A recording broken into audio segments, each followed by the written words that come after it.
Thank you for standing by, and welcome to the Pact Group Extraordinary General Meeting. I would now like to hand the conference over to Mr. Raphael Geminder, Executive Chair. Please go ahead. Ladies and gentlemen, welcome to the Extraordinary General Meeting of Pact Group Holdings Limited.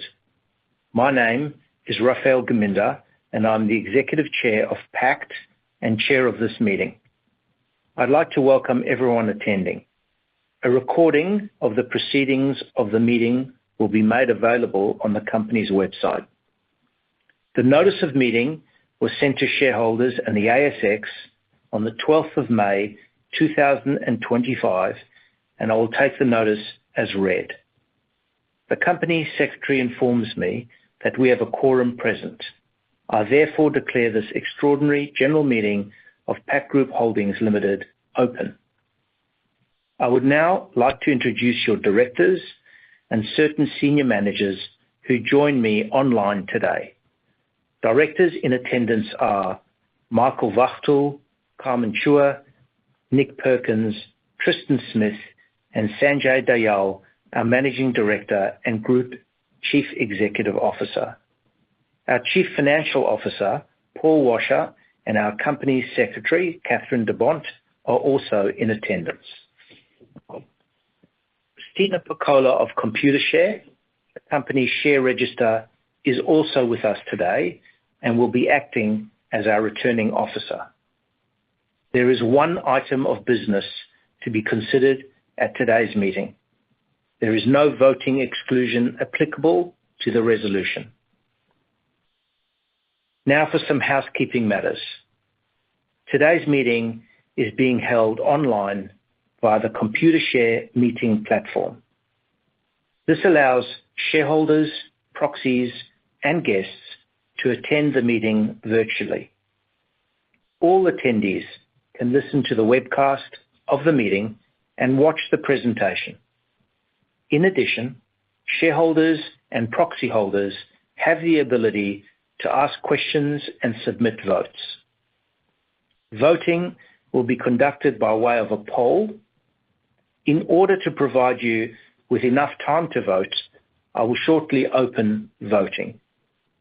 The final results of the poll will be available later today on the ASX and Pact website. If you are eligible to vote at this meeting, a vote icon will be visible at the top of the platform. Selecting this icon will bring up the resolution and present you with voting options. To cast your vote, simply select one of the options. There is no need to hit the enter button, as the vote is automatically recorded.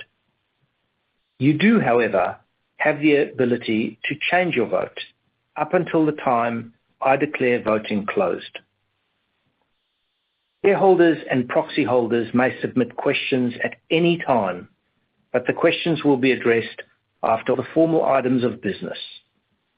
Questions should be addressed to me and through me as chair. To ask a written question online, please select the Q&A icon at the top of the platform and select the topic your question relates to. Type your question into the chat box at the bottom of the screen and press send. These instructions are also available in the online meeting guide. You can submit questions from now until the end of the meeting. For those shareholders and proxies who wish to ask a verbal question, an audio questions facility is available. Instructions on how to ask a verbal question are set out on the Computershare meeting platform. Please note that your questions may be moderated, or if we receive multiple questions on one topic, amalgamated together. I will address questions at the end of the meeting. We will allow a reasonable amount of time to ask questions. If we run out of time to answer all of your questions, we will endeavour to answer them in due course via email or posting responses on our website. If you require assistance during the meeting or encounter difficulties finalising your votes, please refer to the online meeting guide or call +613 9415 4024. I now declare voting open. Please submit your votes at any time during the meeting. I will give you a warning before I move to close voting.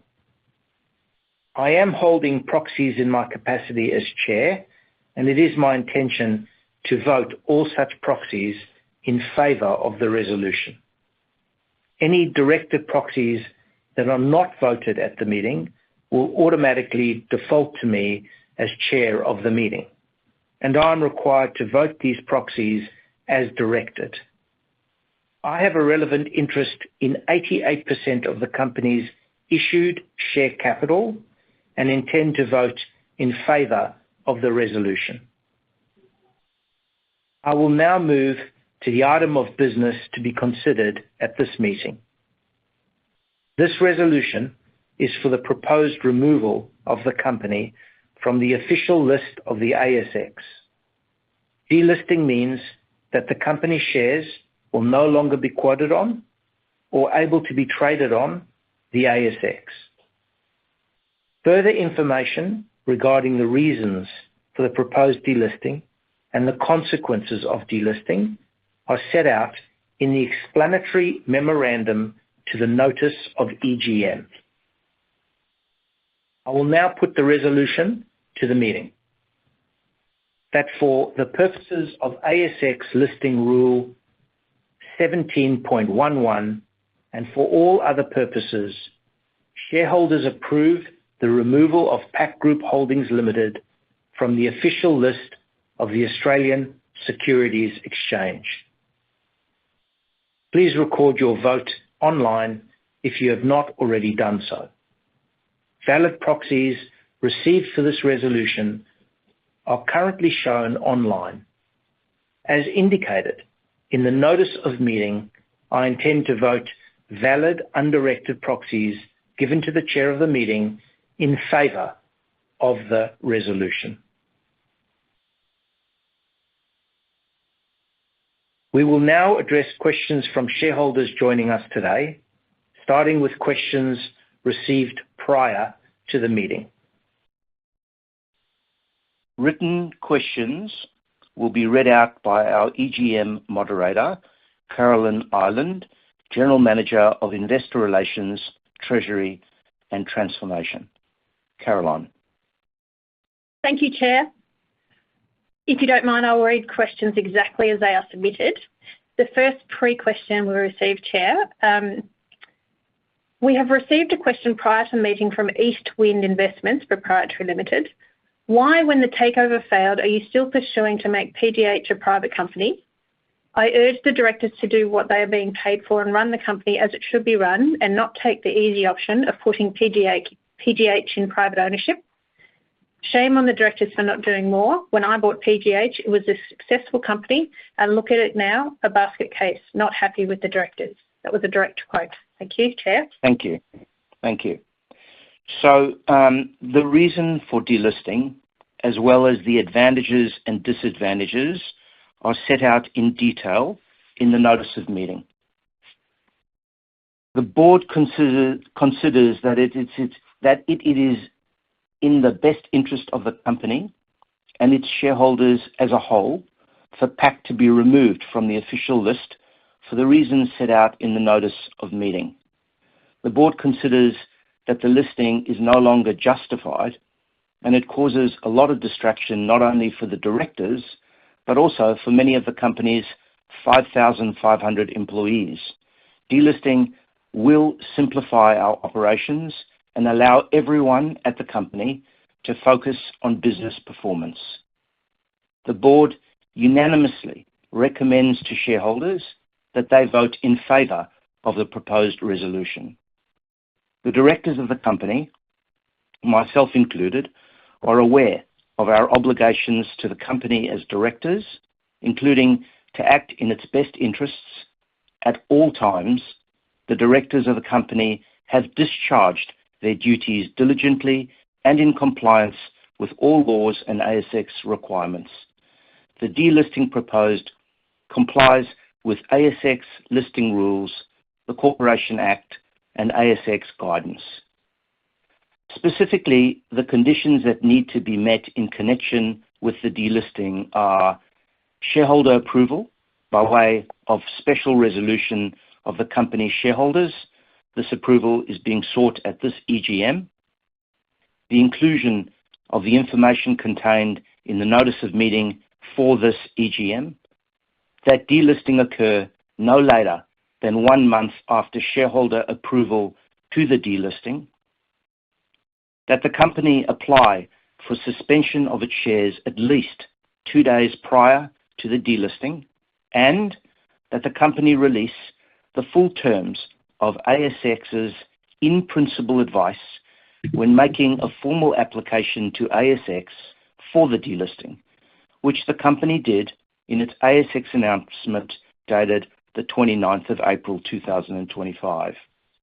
These conditions align with the standard conditions that ASX applies when a listed entity requests to be removed from the official list as set out in ASX Guidance Note 33. So just to clarify, post-delisting, Pact will be an unlisted public company. It will not be a private company. Post-delisting, Pact will continue to have governance and risk management structures in place that reflect the company's values and strategic objectives that are compliant with law.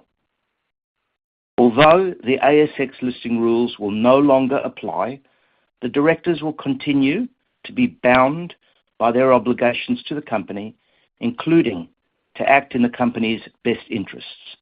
We will continue to seek to drive improvements in company performance. Carolyn, are there any other written questions? Yes, Chair. The next one, we have received a question prior to the meeting from Jeremy Dawson on behalf of Lei Chu Dawson. How is it supposed that delisting will result in share registry cost savings? Thanks, Chair. Okay. Yep, understand. Thank you for that question. Well, if the company is delisted, the company has estimated that it will achieve an annual cost savings of at least 1.57 million, covering ASX listing and associated fees, audit and insurance cost savings, share registry cost savings, AGM and yearly and half-yearly results cost savings, and any other share registry savings, ASIC fee savings, and savings due to reduced headcount and salaries in company secretarial, finance, and related roles. Around 50% of the estimated savings arise through audit and insurance cost savings and ASX fee savings. The rest of the savings arise from the various other less material cost savings, including related to the share registry. Computer share cost savings will arise from certain costs no longer being incurred post-delisting. For example, there'll be no CHESS transactions, ASX external audit letters will no longer be required, and similar. So, Caroline, with that, I will now take questions from shareholders joining us today, starting with questions received in writing from the online platform. Chair, we've received a number of questions online, and as previously, I'll read them out just as they're written. The first question comes from Mr. Stephen Main. The latest edition of the AFR's Rich List came out 2 weeks ago and claimed our controlling shareholder is worth 1.69 billion. Is this accurate? And if so, why doesn't our executive chair make a generous offer to minorities to privatise the company rather than pursue this hostile delisting proposal? He can easily afford to offer more than $1 a share. Is he embarrassed after taking $649 million from the public investors when he floated Pact in 2013 at $3.80 per share? That's the end of the question, Chair. Thank you, Caroline, and Stephen. Thank you for the question. I will remind Stephen that the purpose of today's meeting, it's very clear. The purpose of today's EGM is specifically related to the removal of Pact Group Holdings Limited from the official list of the Australian Stock Exchange. And that is what we are here to talk about today. Caroline, next question. Thank you, Chair. Another question from Stephen Mayne. Australia is currently in the midst of an unprecedented deluge of takeovers that has contributed to listed entities on the ASX dropping in 27 of the past 28 months for a net reduction of 216 or 9.4% to 2,078 on May 31, 2025. There are a record 29 major takeovers above 200 mil completed in calendar 2024. The ASX is losing many long-standing names such as CSR, Boral, Crown, Blackmores and Newcrest, but few of them are going like this with a hostile delisting proposal.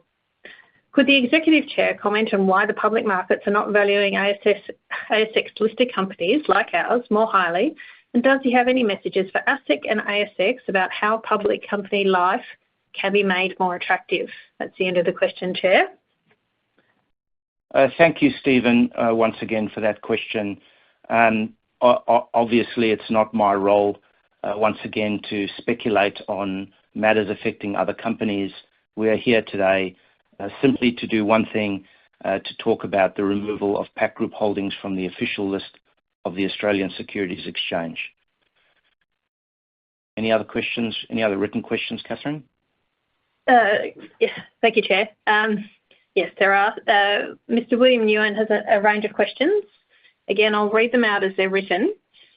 In the latest ASX announcement, Chair Rafael Gaminder said he acquired 309,963 shares via Benamon Industries, and there's a date range there. But the Pact register as of 29 May 2025 shows only 281,466 shares. Where are the missing 28,497 shares? And should Chair Gaminder clarify this with the ASX? That's part one. Would you like to answer that first, Chair, or would you like me to continue with the second question? I'd like the entire question, if that's okay, and then I'll process them separately. Sure. The next part. During the last takeover bid, Mr. Michael Wachtel, as a director of Pact and the interim chairman, if Mr. Gaminder is unable to chair a meeting, publicly supported the offer price of 84 cents per share, encouraging shareholders to accept the bid from Director Rafael Gaminder. Given that the bid ultimately did not reach the 90% compulsory acquisition threshold, some shareholders may now question whether that recommendation served the broader interests of all shareholders. How does Mr. Wachtel intend to assure shareholders of his ongoing commitment to impartiality and to acting in the best interests of all stakeholders? Thank you, Chair. We'll start with the first one, if that's okay, Chair. Yep. Yeah, thank you, William. So the question relating to the missing shares. The missing shares have now been processed by Computershare, and they relate to a private transfer of shares. So perhaps Mr. Wachtel would like to answer question number 2. Michael, can I pass that to you? Yes, thank you, Chair, and thank you, William. Like the Chair, I don't propose to relitigate the previous takeover attempt, but as you well know, William, the great majority of shareholders clearly accepted the 84 cents. And in fact, if it were not for some unique circumstances where some associated shareholders made very substantial block purchases, the amount of percentage Kin would end up with would be well over 90%. But today isn't about that, so I'll rather answer your other question. Every step that both I and the IBC and the independent directors have taken since the original launch of the Kin takeover back in September 23, we've ensured we've taken legal advice, not only on every step that we've taken, but even in terms of every communication with shareholders. We chose to use one of the top M&A lawyers in Australia. In fact, he wrote the book on M&A. And so we're pretty comfortable that we've complied with every aspect of our fiduciary duties. We will continue to do that, and I will continue to take that same subject legal advice to ensure I meet the expectation, and my colleague Carmen will take the same approach with me acting, I suppose, at the forefront, being located in Australia.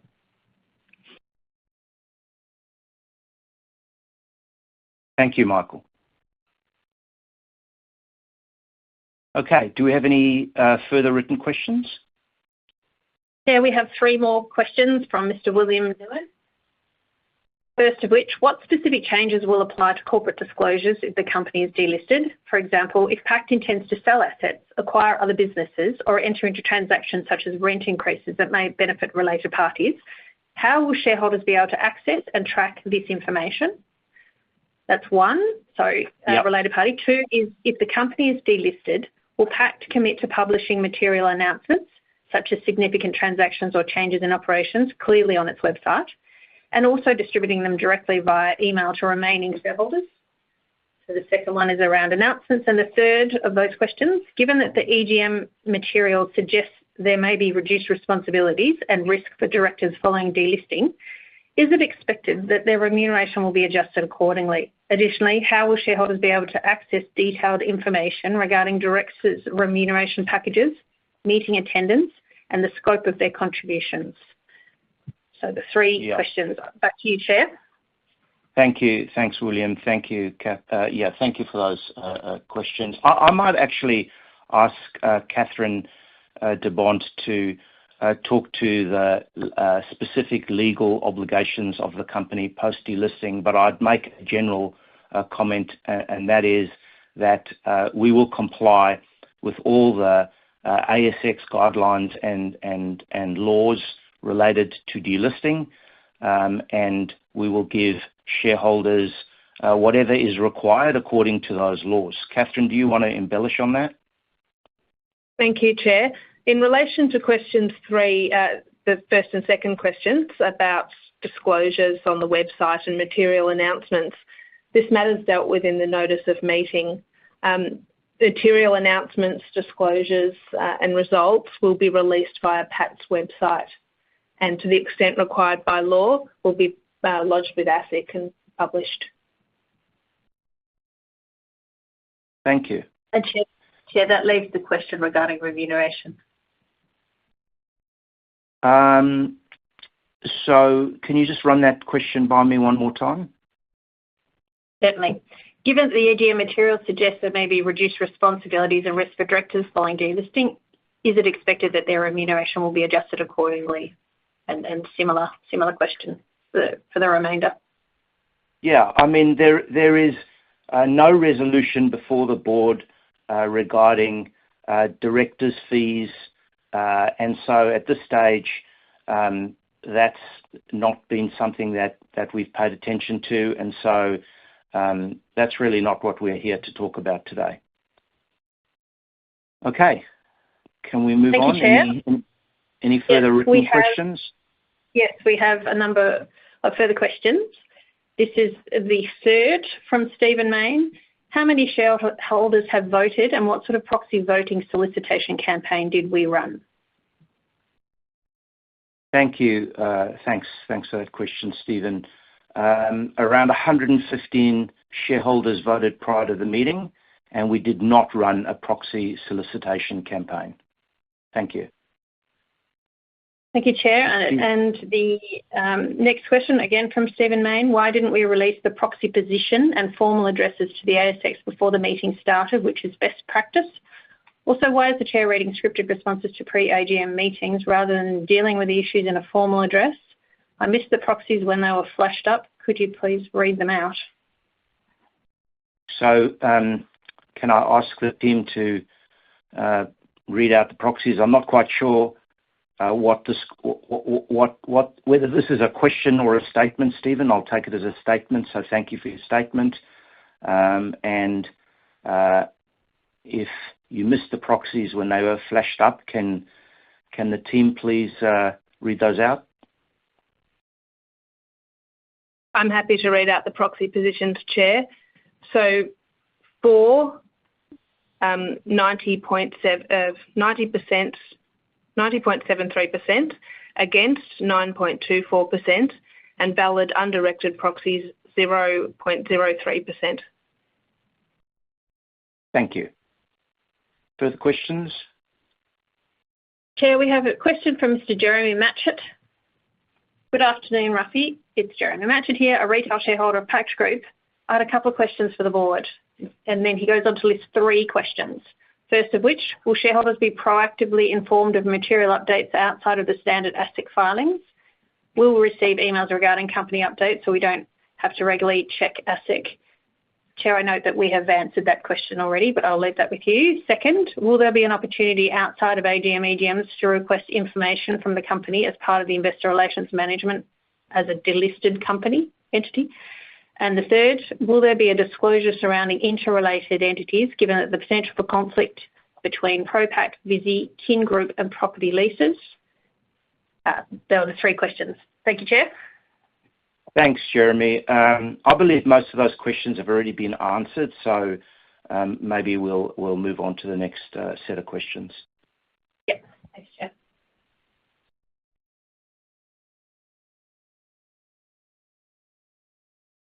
We have a question from Mr. Richard Wilkins.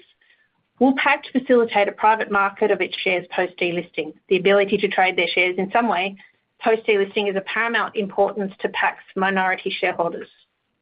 Thank you, Chair. Yeah, that's a really good question. Thanks, Richard. Look, shareholders who wish to sell their shares will be able to do so on market prior to the company's suspension from trading on the 14th of July. There is more than a month from the date of this EGM, which gives shareholders an adequate opportunity to exit their investment if they wish to do so. If the delisting conditions are satisfied, the delisting is likely to take effect on the 16th of July at the ASX's close of trading. So if you want to sell your shares after the delisting, you'll need to find a buyer for your shares. You'll also need to comply with the formalities in the company's constitution, which requires a written transfer in any usual form, such as a share transfer form, and that transfer or sale agreement needs to be sent to our registered office to register the sale. So while the company does not currently intend to offer a trading facility for shareholders post-delisting, the company may explore the advantages and disadvantages of offering such a facility or mechanism. However, we cannot guarantee this will be feasible due to legal restrictions and costs. I hope that answers your question appropriately. Caroline, further questions? Thank you, Chair. There is a further question from Stephen Mayne, which is his fifth question. Are any of the directors concerned that more than 95% of the minority shareholders have been voted against this proposal? And could the Executive Chair please summarise what happened at the Takeovers panel, where our two largest minority shareholders attempted to block this proposal? Does he agree that minority shareholders overwhelmingly do not support this proposal? Thank you, Chair. Thank you. Thanks for that question, Stephen. Look, I'm not going to speculate in any way. What I would say, well, there are several questions in this question, so maybe I'll try and break them down. So in terms of minority shareholders voting against the proposal, and that's kind of one question. Summarising what happened at the Takeovers panel is another question, and then a question around do I agree that minority shareholders do not support or overwhelmingly do not support this proposal. I think statistically you saw flash up the results of this meeting. I don't agree that all minority shareholders don't support the proposal. I think that the share register is constructed in a way where, in fact, 3 or 4 shareholders pretty much make up the vast majority of the vote. And so I don't think it's the vast majority of shareholders. I think there are a handful of shareholders that don't support this proposal.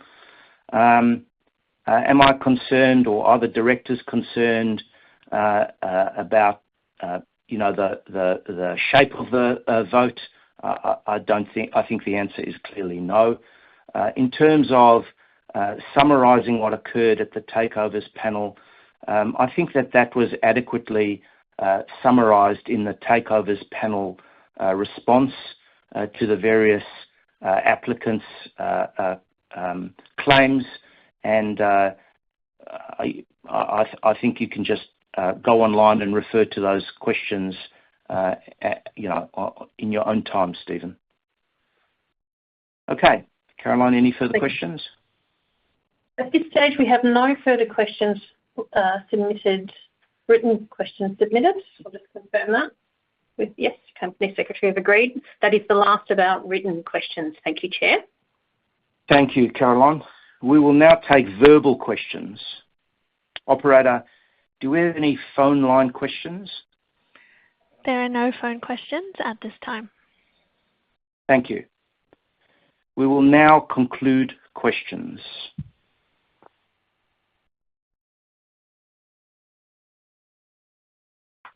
Ladies and gentlemen, that concludes our discussion on the items of business.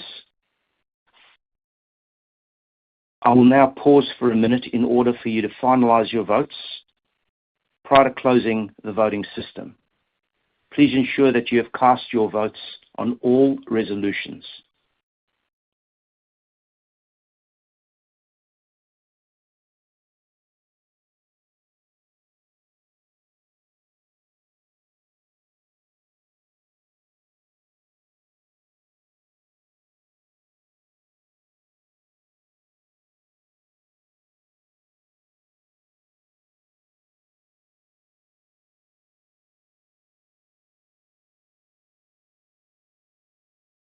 Voting is now closed. I thank you for your attendance and participation at today's EGM. The final outcome of the poll will be declared by notice to the ASX later today and placed on the company's website. I now declare the extraordinary general meeting of Pact Group Holdings Limited closed. Thank you.